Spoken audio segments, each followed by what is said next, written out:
আজ আমি রান্না করব আলু পটলের কারি। এটা আমি প্রেসার কুকারে করব। তার জন্য কী কী নিয়েছি আমি দেখে নিই।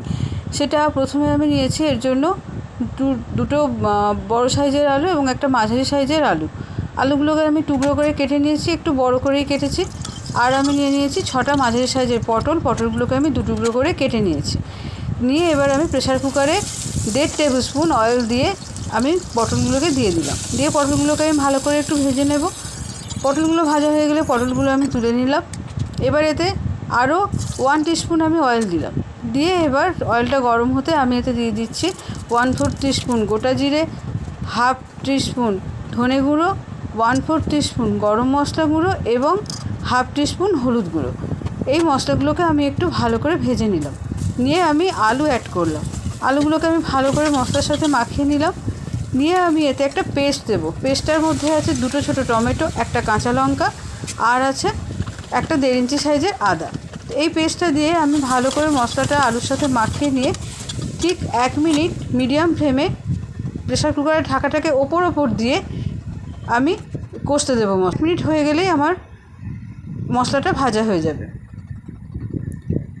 1 মিনিট পর আমি প্রেসার কুকারের ঢাকনাটা খুলে নিয়ে ভালো করে মিশিয়ে নাড়িয়ে নিলাম।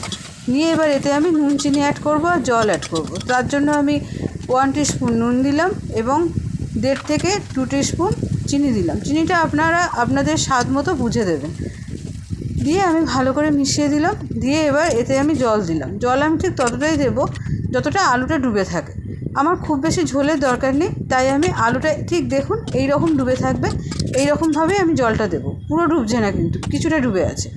তো এই জলেতেই আমার হয়ে যাবে। এরপর আমি প্রেসার কুকারের ঢাকনাটা বন্ধ করব তখনই যখন গ্রেভিটা ফুটতে শুরু করবে। তো ঢাকনাটা বন্ধ করে আমি হাই ফ্লেমে 5টা সিটি দেবো।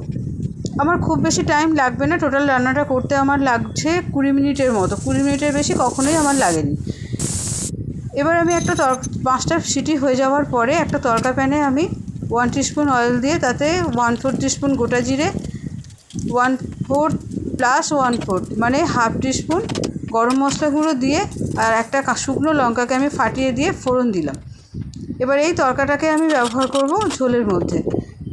সাথে আমি দিয়ে দেবো পটলটাকে, ভাজা পটল, এবং এই তড়কা আমি ঝোলের সাথে অ্যাড করে দিলাম। দিয়ে আমি ভালো করে মিশিয়ে দিয়ে পুরো ফ্লেমটাকে হাইতে রেখেই আমি প্রেসার কুকারটাকে বন্ধ করে ঠিক একটা সিটি বাজতে দেবো। হাই ফ্লেমে ঠিক একটা সিটি পটলটা দেওয়ার পরে। এতে আমার পটলটাও সিদ্ধ হয়ে যাবে। এসে আমি 1/2 টিস্পুন ঘি অ্যাড করেছি, করে পুরো তরকারিটা রেডি হয়ে গেছে আমার।